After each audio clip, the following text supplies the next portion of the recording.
What's going on, everyone? It's Justin here, and today we're taking a look at some brand new products from the Logitech MX peripheral lineup, including the Logitech MX 3S mouse and also MX mechanical mini keyboard. So this is probably the most famous lineup of productivity tools for any creator out there. And I'm someone who has used the Logitech MX line ever since the original performance mouse and eventually became the Master line, the Master 2, and also the Master 3, which I actually flew to Switzerland and got an inside look of how they kind of design and R&D all of these products throughout these different iterations. Even though I am excited about the MX 3S update, what I'm most excited about here is actually the MX mechanical keys as well as the MX mechanical mini, because it is like a new take on the keyboard that builds upon the MX keys productivity options as well as the craft keyboard that is kind of built for creators, but instead brings together a mechanical take in a productivity keyboard option that is also available in 3 different key switch options, while also looking very minimal, having the wireless technology from Logitech, and just having a great feel and form factor overall. I'd like to give a huge thanks to Logitech for sponsoring this video, and if you guys like to win a product from this new lineup, just make sure you subscribe to the channel, drop a thumbs up on this video, and leave a comment down below as to what your favorite feature is, and I'll be picking a winner in a month and contacting you directly on Instagram, so don't reply to any of the spam comments below. So let's just go ahead and start out by talking about the MX Mechanical and the MX Mechanical Mini keyboard. This is something that I'm so excited about because if you guys have seen on the channel in the recent months, I've checked out a whole bunch of different keyboards, some of which are more focused on the mechanical side, such as the Keychron, while others also have the creator take, such as the HP Creator keyboard. And we've also checked out some of the budget offerings, such as the Havit, and all of them have a different approach to different consumers. And personally, I'm someone who uses my computer for video editing, typing up emails and notes, and not necessarily for gaming, but there is a huge market out there for mechanical keyboards and also custom ones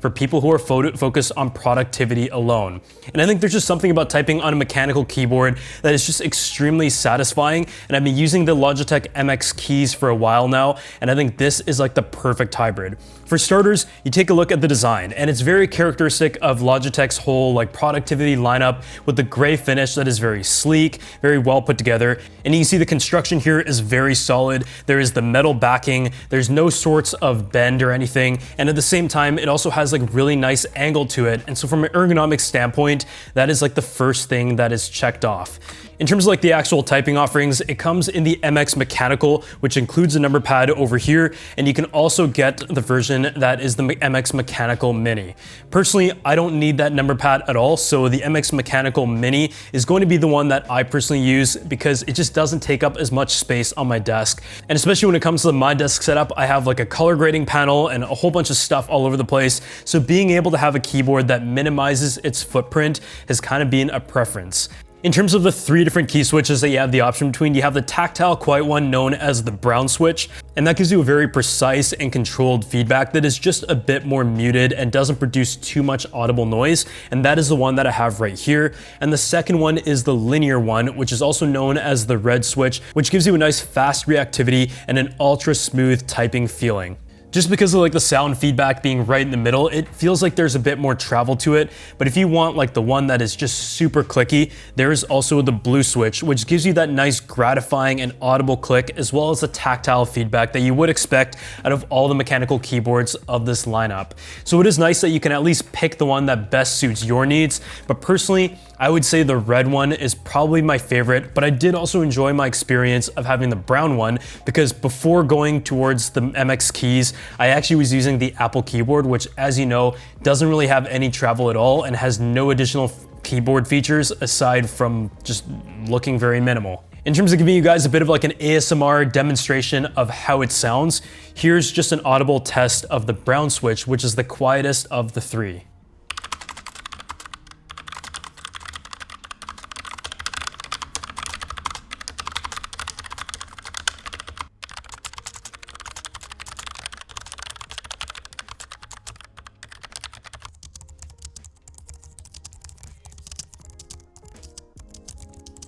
Another great feature of a third-party keyboard though is having a nice backlight. I'm someone who works on my videos like all the way through the night, and so I've always had issues where certain keyboards just don't have a backlight, and at the same time I can't see parts of my color grading panel. So I usually have to have like a BenQ light on top of like the monitor just to be able to give me some light to see what I'm doing. And so in this case, you actually have a smart backlighting setup that is able to precisely adjust the brightness based on the ambient scenario, but you also have manual control through the keyboard itself and also through the Logitech options software. The different modes of backlight sighting include the static one, which is like the system default, as well as breathing, reaction, contrast, wave, and random. I usually just have it set to static, but I know everyone has their own preferences, and another touch that also benefits in terms of knowing where you are on the keyboard is the two-tone layout. So you can see the QWERTY aspect of it is kind of a light gray, and then throughout it there's like a subtle shift to like a darker gray, which isn't very obvious from an angle, but if you take a look at it from the center here,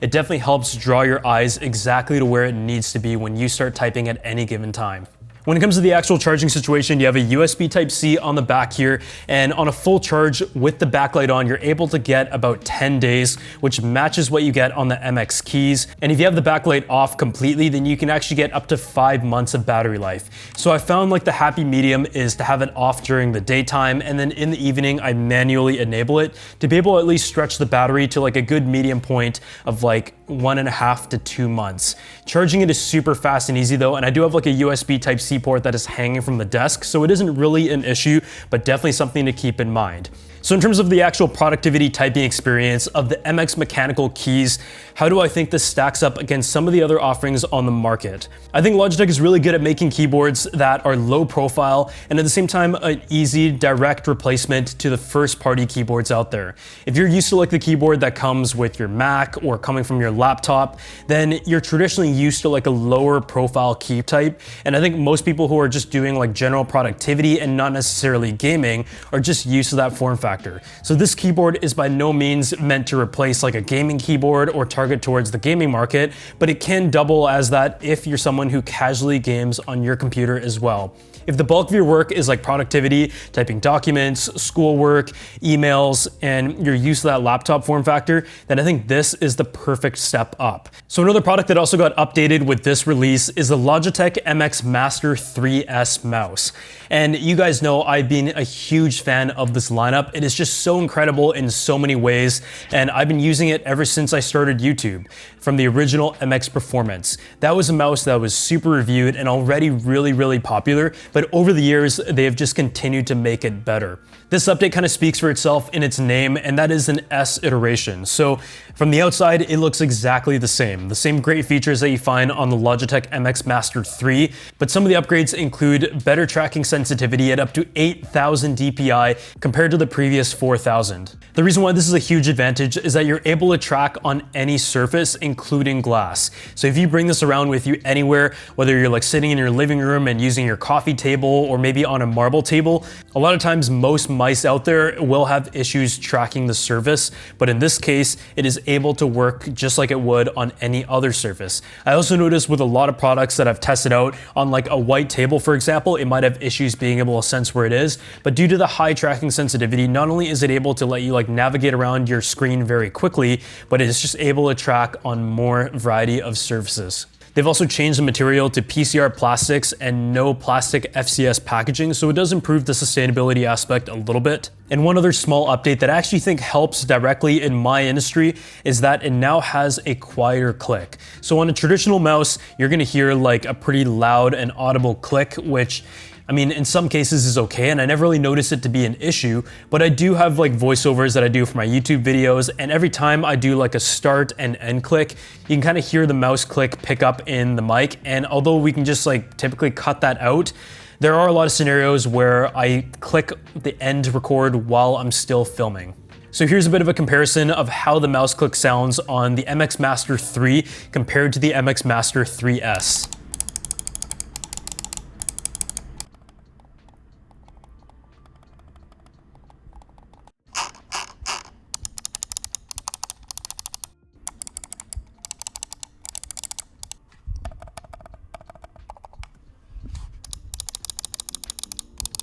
So now that we've taken a look at the new products, including the Logitech MX mechanical keyboard, as well as the MX Master 3S, some of the updates that come with all the products in this new release include updates to the Logitech Options Plus software and its customization, as well as a Logitech Bolt receiver, which now comes standard with all of the new products. So essentially what the Logitech Bolt receiver is like the new generation to the Logitech MX unifying receiver, which is like the USB dongle that connects to the keyboard or the mouse if you want to be able to set it up wirelessly with your computer that way. And even though there is the option to use Bluetooth on both of these products, I run into an issue where I have way too many products in the office, and with the amount of like metal screens and the computers, I often had Bluetooth issues with certain types of Macs. And so I always try to utilize the unifying receiver because I don't want to go through the hassle of having to reconnect the device, figure out what the issue is. So the Logitech receiver itself just gives you a nice direct connection. The Bolt, hence its name, has an industry-leading 4 millisecond latency response, which is extremely good compared to what you typically find out of a USB receiver. And at the same time, it also utilizes the option of Bluetooth Low Energy. You can pair up to 6 Logibolt wireless mice and keyboards to a single receiver, and all the products in the MX line are also able to connect to 3 different devices at the exact same time and allow you to seamlessly scroll and utilize between these devices as if they were one. If you're in like a crowded corporate office where there's just so many accessories and computers, then having the Logitech Bolt is going to be a huge advantage when it comes to reliability. And just for the latency reasons alone is the reason why I always utilize this instead of connecting directly to the computer for Bluetooth. So on the topic of software, you can see here I have my MX Master 3S as well as an MX Mechanical Mini connected to the Logitech Bolt unifying receiver. But from a customizability standpoint, Logitech has updated to Options Plus, which gives you all of the customizability functions on your keyboard and mouse. See all the buttons mapped out, and I can adjust the middle button, the button on the top, as well as the horizontal and the vertical wheel, the forward button, as well as the back button, and also the gesture found where the thumb is located. All these can be set to custom functions, and you can also set the specific feed and responsiveness, but what is very interesting is the fact that you can also customize these commands depending on the applications that you use. So for example, Photoshop, Final Cut, and Google Chrome are things that I use on an everyday basis. So by having certain commands in Final Cut, such as having the Blade 2 available with the click of a button, is super handy, but in Chrome perhaps I might want to just scroll through the tabs using the horizontal wheel. I think what's really great to see here is that with a productivity mouse, you still have full range of customizability to be able to enhance and speed up your overall workflow exactly the way that you would like it. But otherwise, thank you guys so much for watching this video where we're checking out some of the new products from Logitech, including the MX mechanical keys, as well as the MX Master 3S mouse. These are products that make me so excited, and I'm going to be integrating this into my everyday workflow because I feel like this just checks off all the boxes of what I'm looking for in a mechanical keyboard for my productivity setting. It's got a backlight, it is compact, has a really nice typing experience, it connects with accessories that I already use through the Logitech Bolt system, and I've already been a user of the MX Master 3 for a while and really appreciate that it is a lot quieter, and the improved sensitivity is also going to be great when it comes to bringing this mouse when I'm traveling and using different services, but maybe not necessarily a difference that I'm going to notice in like my everyday office use case. And on top of that, an issue that I always run into with my Apple keyboards is that I spill water on my desk all the time. And the fact that this is kind of like a very nice like open concept means I can just clean this keyboard very easily. There's always like dust and food trapped in the keys. I know it's like super disgusting, but yeah, this is just like one that really suits the needs, and I can really understand that productivity aspect of people wanting to utilize mechanical keyboards just for everyday work. So if you guys want to go ahead and check out these products for yourself, I'm going to drop a link down below as always. Hope you guys enjoyed it, and I'll see you all in the next one.